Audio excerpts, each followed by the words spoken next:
Saludos desde Berlín en este día tan especial que deberíamos dedicar al Señor.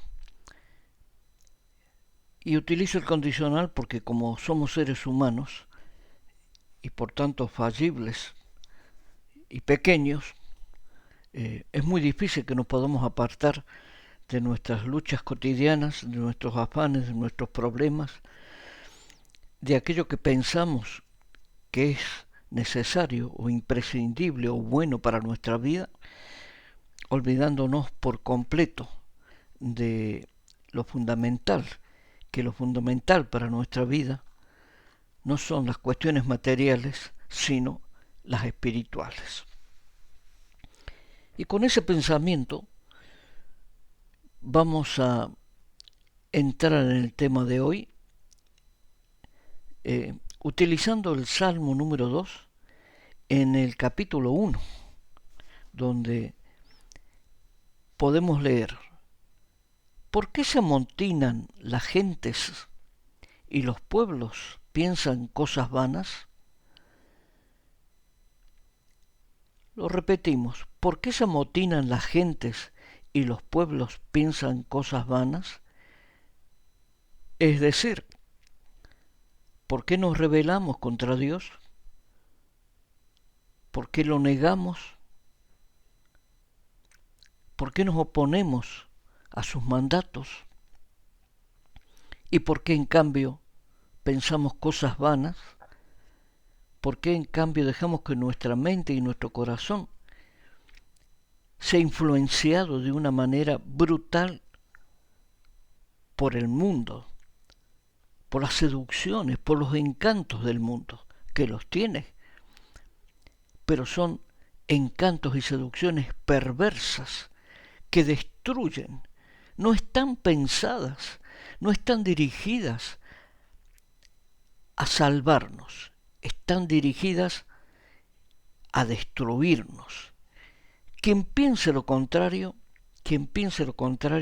tristemente se está engañando, como nos engañamos muchos creyentes y como también, más tristemente todavía, se engañan muchas iglesias. Y este Salmo número 2 tiene por título El reino del ungido de Jehová, que bien podríamos interpretarlo como el reino del ungido. ¿Quién es el ungido de Jehová? El reino de Jesús. El reino que está pronto a llegar para los que creemos que ya estamos viviendo los tiempos finales. Y en el mismo Salmo, en el versículo número 11, hace una referencia fundamental a la idea que deseamos transmitir. Servid a Jehová con temor y alegraos con temblor. ¿Cómo interpretamos esto? Sabemos que el miedo es una cuestión física. Cuando nosotros usamos miedo y temor como sinónimos, estamos cometiendo no solamente un error gramatical, podríamos decir, sino que estamos cometiendo un grave error conceptual. Porque el miedo es físico y el temor es espiritual. Por eso tenemos miedo a los accidentes, a estar enfermos, tenemos miedo a que podemos ser víctimas de un atentado, que podemos ser víctimas de una persona que intenta robarnos y si no tenemos el suficiente dinero que nos pueda agredir. Entonces, esos son los miedos físicos que particularmente se originan en las grandes ciudades o en los centros urbanos. Pero el temor es reverencial hacia Dios. Por eso se nos dice que no debemos tener miedo a Dios, debemos tener temor de su majestad, de su gloria, su magnificencia. Y el temblor es el sentido de la responsabilidad que debemos de tener ante la santidad de Dios. Y el temblor también es el sentido de la responsabilidad que asumimos cuando nos llamamos hijos de Dios. Esa es la diferencia entre una vez más, entre el mundo material, que es el miedo, y el mundo espiritual, que es el temor y el temblor. Y esto nos debe llevar a la reflexión de pensar en la majestad y en el poder de Dios. Nuestra mente humana no alcanza a comprender cuando hablamos de que Dios es eterno, es literalmente imposible que nuestra mente comprenda qué significa eterno,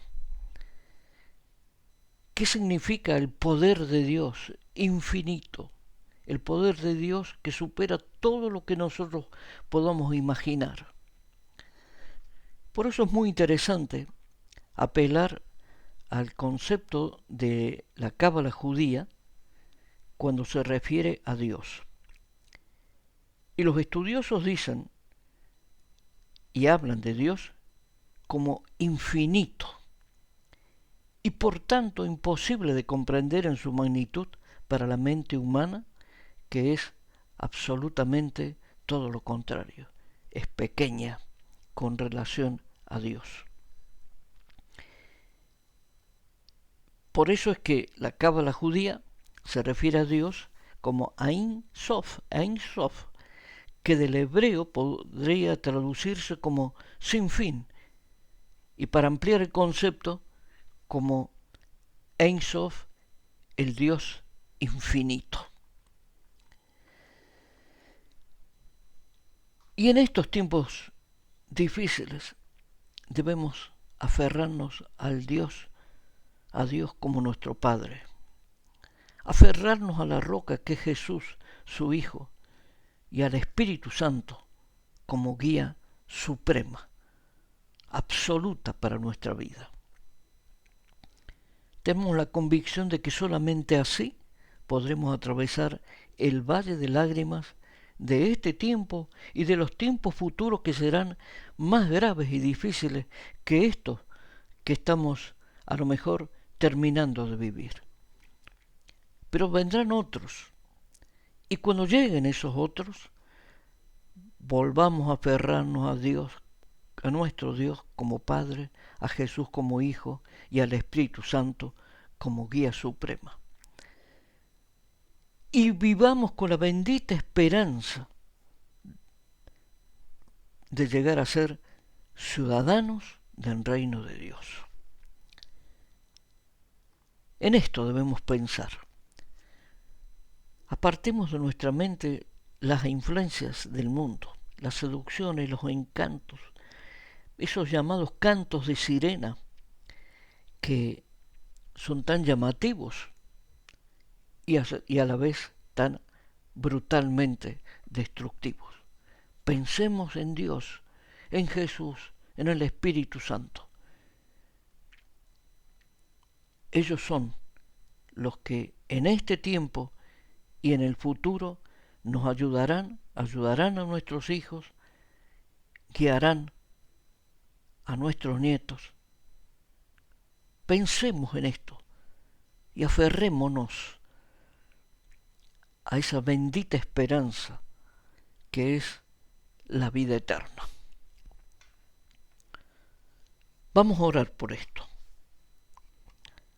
Padre amado, te damos las gracias por tu mensaje. Te damos las gracias por tus palabras. Ayúdanos a entender que no hay nada más importante, no hay nada más definitivo para nuestra vida que aferrarnos a tu palabra, que aferrarnos a aquello que nos ha sido enseñado y a la certeza absoluta que tú estarás a nuestro lado de hoy y hasta el final. De hoy y hasta el final con nuestros hijos, con nuestros nietos, con nuestros amados, Padre. Ayúdanos a entender esto y ten misericordia de nosotros. En el nombre de Jesús te lo pedimos.